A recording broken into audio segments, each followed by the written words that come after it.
Taip, tai esu chemijos inžinerijos mokslų daktarė, dirbu Vilniaus universiteto gyvybės mokslų centre ir šiandien noriu pasidalinti savo skeptiško požiūrio apie tai, kaip veikia sveikatintojų rinka ir į ką turėtume atkreipti dėmesį, kad išliktume sveiki ir saugus.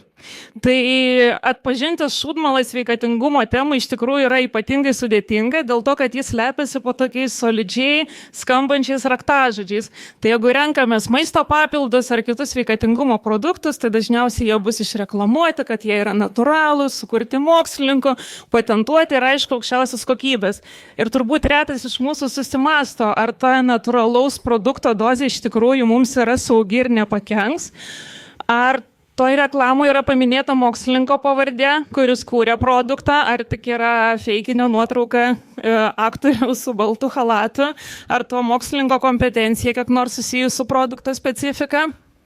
Taip pat reiktų atkreipti dėmesį, kas yra patentuota, ar produkto sudėtis, ar gamybos technologija, ar vis tik tai prekės ženklas. Ir kai eina kalba apie aukščiausią kokybę, vėlgi dalis gamintojų pasirenka tokią prabangę pakuotę, kiti mojuoja ISO standartais, bet mums kaip vartotojams svarbiausia, kad iš tikrųjų gamintojas būtų patikrinęs žaliavas, ar iš tikrųjų produkte esančios medžiagos atitinka tai, kas parašyta ant pakuotės, ar iš tikrųjų dozės yra tikros. Tai tikrai sunku atpažinti, kur yra šūdmala, kur ne, ir iš kur visą tai ateina. Galim panagrinėti skirtingas sveikatingumo produktų grupės, kosmetika, maisto papildus, medicinos priemonės ir vaistus. Tai pigiausia kategorija yra kosmetika ir maisto papildai. Tai jeigu tvarkingai viskas daroma, patikrinamas saugumas ir Europai notifikuojama, tai kaina dažnai siekia apie 10 000 eurų, užtrunka 1 metus. Brangiausia kategorija yra vaistai, dėl to, kad efektyvumai, saugumai patvirtinti, reikia atlikti klinikinius tyrimus su žmonėmis. Ir jeigu prieš 50 metų chemikas galėjo susintetinti cheminę medžiagą, pasibandyti pats, jeigu jam padėjo nunešti draugui medikui, kad jis išbandytų ant savo pacientų mažam kambarėlį, tai šiais laikais tas būtų visiškai neįmanoma ir nesuvokiama. Ir turim atlikti aibę tyrimų mėgintuvėliuose su baltymais, tada su žmogaus ląstelėm, tada su pelytėm, su žiurkėm, su beždžionėm ir tik tada galim nueiti iki žmogaus, kad jam nepakenktume. Taigi visas tas procesas užtrunka daugiau nei 10-15 metų, kainuoja 1 milijardą eurų. Tai aišku, Lietuvoje turbūt nėra nei vieno gamintojo, kuris galėtų atlikti tokius tyrimus, dėl to visais būdais yra bandoma įvesti tokius terminus kaip inovatyvūs produktai, gydomoji kosmetika, maisto papildai, tarkim, streso mažinimui. Tai šūdmala šiuo atveju kyla iš noro užsidirbti. Ir dar yra tokia viena ribinė grupė tarp maisto papildų, kosmetikos ir vaistų, tai yra medicinos priemonės. Tai joms priskiriami įvairūs COVID, nėštumo testai, implantai, visos priemonės, kurios arba padeda diagnozuoti ligą, arba pacientui geriau gyventi, tam tikrais atvejais gali net ir gydyti. Tai kad užregistruoti tokį medicinos priemonės produktą, iš tikrųjų Europoje vien dokumentų sutvarkymas kainuoja virš 100 000 eurų, užtrunka tas porą metų ir štai yra kairėje ženkliukas CE, kuris rodo, kad produktas atitinka ES keliamus kokybės, saugumo, veiksmingumo reikalavimus, bet vėlgi kai kurie gamintojai eina kitu keliu, siekdami sutaupyti, tai jie naudoja China Export ženkliuką, kuris vizualiai yra tikrai labai panašus, bet neturi nieko bendro nei su saugumu, nei su veiksmingumu, nei su dar ko nors.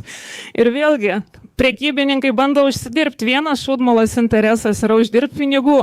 Kitas šūdmalos interesas, mano nuomonė, yra žinių trūkumas, nes žinom, kad verslą kūrė verslininkai ir dažnai jie neturi pakankamai medicinos ar biochemijos žinių, kad jie galėtų įvertinti, ar produktas iš tikrųjų saugus, ar jis nesukelia pašalinių poveikių. Ir nebereikalo Hipokrato priesaika sako, kad svarbiausia nepakenkti. Ir šitas nepakenkimas yra dalykas, kurį dauguma ignoruoja. Ir dar, man atrodo, su šūdmala susiję tai, kad dažnai, kas liečia sveikatą, žmonės tokį turi gilų įsitikinimą, kad šitas tai žiauriai gerai veikia. Ta prasme, man tai padeda. Ir tada tokie žmonės tikrai nenori klausyti jokių faktinių įrodymų, kad galbūt tas pats produktas gali kažkam ir pakenkti. Tai tų produktų yra daugybė, galėtume kalbėti visą vakarą apie kenksmingus produktus esančius rinkoje, Tai pasidalinsiu paskutiniu pavyzdžiu, ką pati perskaičiau. Tai pastebėta Australijoje, kad vaikai perdozuoja melatonino. Tai melatoninas yra hormonas, kuris padeda užmigti. Tai Australijoje jis yra reglamentuojamas, kad vaikai jo paprastai negautų. Palyginimui Europoje, jeigu yra 1 mg dozuoti, jis parduodamas kaip maisto papildas, 3 mg jau traktuojama kaip vaistas, dėl to, kad rizikuojama yra sutrikdyti žmogaus hormonų sistemą. Bet vėlgi, kai melatoninas įdedamas į miškiuką, tai tiek tėvai, tiek vaikai galvoja, nu taigi čia viskas saugu, čia tarsi saldainį, čia tikrai neperdozasim. Ir įdomu tai, kad kai mokslininkai tyrė melatonino produktus, kurie parduodami kaip maisto papildai, tai pamatė, kad melatonino visai netiek, kiek parašyta. Ir yra pavyzdys, kad jeigu parašyta ant kramtomų tablečių, kad yra 1,5 mg, tai mokslininkai nustatė, kad ten yra 8,5 mg melatonino vienoj tabletėj. Ir dar netgi rado, kad tose melatonino produktuose būna papildomai pridėta serotonino. Ir vėl esu asmeniškai susidūrus tokiu atveju, kai gamintojai specialiai prideda papildomų medžiagų, tarsi užtvirtindami, kad produktas būtų tikrai veiksmingas, bet etiketėje nerašo, kad įdėjo, nes galimai turės tai ir šalutinį poveikį. Ir tai toks šūdo malimas ir tikslas užsidirbti ir išsipijarinti savo produktą veda iš tikrųjų didelės pasekmes. Tai iš tikrųjų versle yra daug tokių liūdnų istorijų ir norisi atsižvelgti į akademiją, atsisukti mokslinius tyrimus ir tikėtis, kad mokslininkai gali sukurti veiksmingus vaistus. Tai Lietuvoje turim tikrai sėkmingų istorijų. Profesoriaus Virginijaus Šikšnio fundamentiniai tyrimai, ilgamečiai viso gyvenimo atvedė į genetinių žirklių technologiją, į proveržį pasaulyje. Ir tai yra tikrai nuostabu, bet ką mes šiai dienai turim? Tai turim lūkestį, kad absoliučiai visos publikacijos, visi vykdomi tyrimai bus darantis proveržį medicinoje, turintis didelį impaktą tiek visuomeniai, tiek moksliniams tyrimas, kad viskas bus tiesiog transformuojama. Tai šitoj vietoje aš irgi kartais jaučiuosi kaip sėdėdama tos šūdmalos karuselėje, dėl to, kad pati dirbu vaistų kūrimo srity.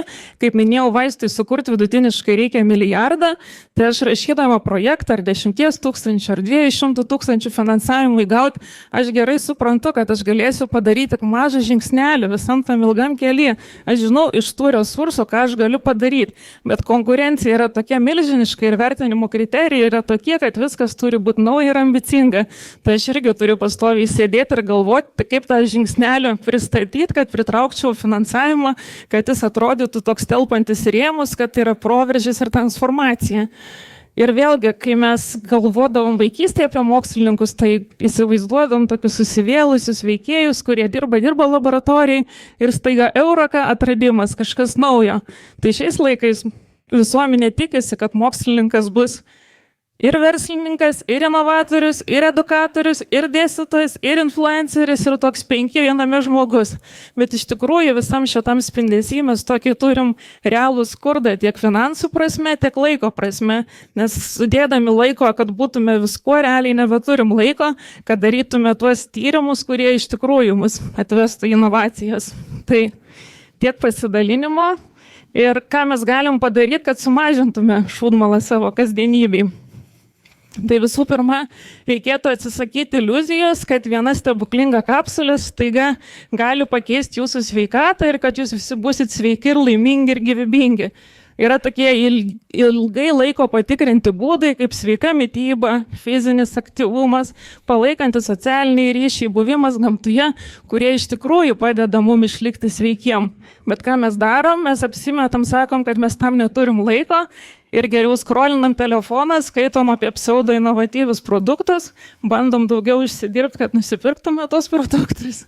Ir taip, ko gero, prisidedam, o ne mažinam šūdmalą. Taigi, ačiū visiems iš dėmesio ir išlikit sveiki.